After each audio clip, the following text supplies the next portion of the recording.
Dans cette vidéo, découvrez comment Épictète vous enseigne à transformer la défaite en victoire pour trouver le bonheur en toute situation.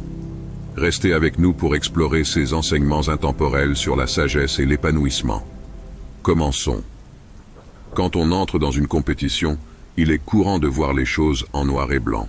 On gagne ou on perd. C'est un sentiment partagé par beaucoup, poussé par cette flamme intérieure de vouloir gagner à tout prix. Une victoire les emplit de bonheur, tandis qu'une défaite les submerge de chagrin. Cette manière de voir peut aussi s'appliquer à la façon dont nous abordons la vie elle-même. Notre cher Épictète enseignait souvent à ses élèves le danger de mettre son cœur sur ce qu'on ne peut contrôler. En faisant cela, on laisse notre bonheur dépendre d'éléments extérieurs, que ce soit les gens ou même la météo. Cette idée prend tout son sens quand on désire gagner dans des compétitions où beaucoup d'éléments nous échappent. Donc, si nous gagnons, nous sommes enjoués. Si nous perdons, nous sommes affligés. Toutefois, le résultat lui-même échappe à notre emprise.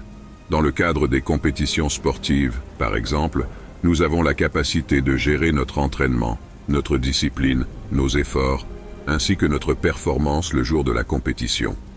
En revanche, nous ne pouvons influencer le comportement de nos adversaires, ni anticiper les aléas de la chance et de l'imprévisibilité inhérents à la situation.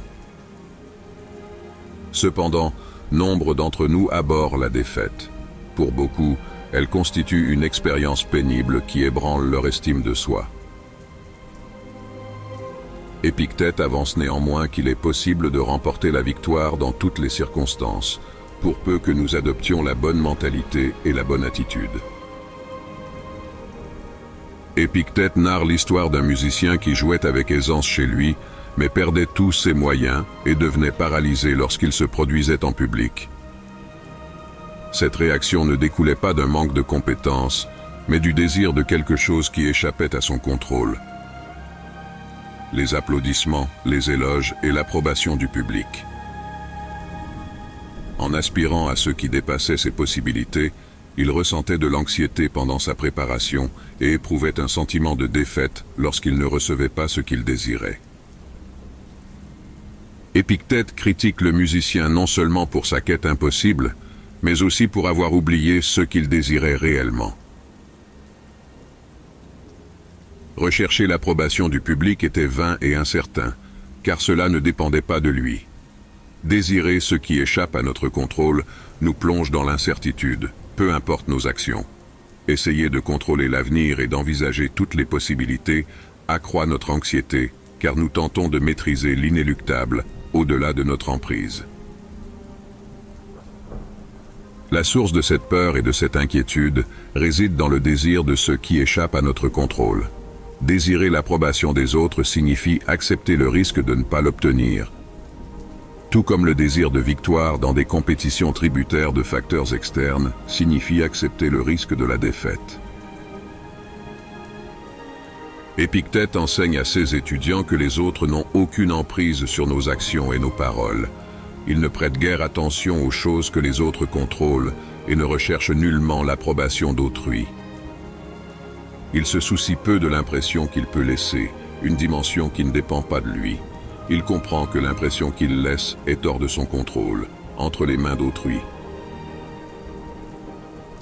En prenant exemple sur Épictète, nous pouvons comprendre que tenter d'influencer les autres est absurde. Cela consiste à maîtriser des éléments au-delà de notre contrôle. Imaginons que vous ressentiez une crainte paralysante à l'idée de parler à quelqu'un qui vous attire physiquement. Quel est votre objectif ? Vous souhaitez probablement que cette personne vous apprécie, sollicite votre approbation et aspire à se rapprocher de vous. Cependant, c'est précisément ce désir qui génère de l'anxiété lorsque vous vous adressez à cette personne, contrairement à, par exemple, une conversation avec votre chien.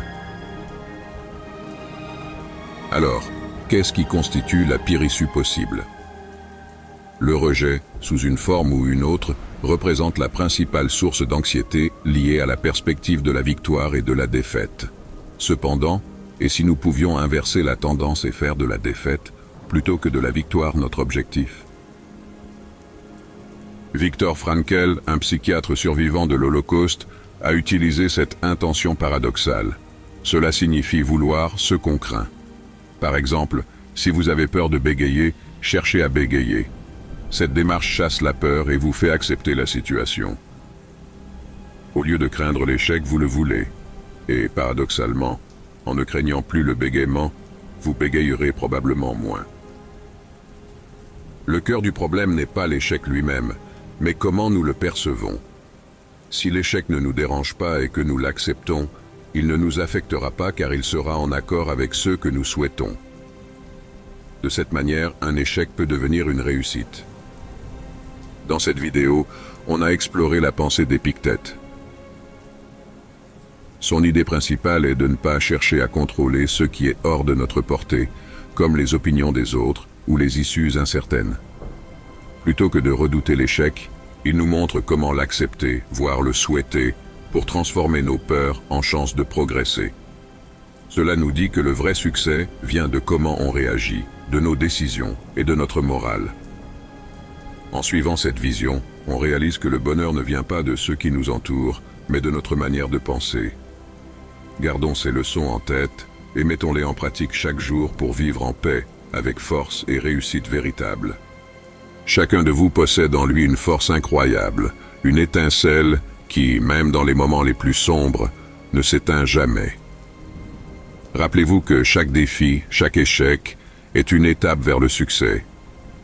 Ne laissez pas les difficultés vous décourager, car elles sont là pour vous façonner, pour vous rendre plus fort. L'histoire n'est pas écrite par ceux qui abandonnent, mais par ceux qui persistent, qui se relèvent après chaque chute. Alors, peu importe où vous en êtes sur votre chemin, continuez à avancer, continuez à croire en vous, car votre moment viendra. Et quand il viendra, vous serez prêt. Alors n'abandonnez jamais, car votre potentiel est illimité. Merci d'avoir regardé cette vidéo. Si les enseignements d'Épictète vous ont touché, n'hésitez pas à aimer, partager et commenter. Abonnez-vous pour ne rien manquer de nos prochaines réflexions.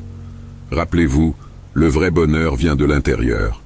Restez fort, positif, et à très bientôt pour une nouvelle exploration philosophique.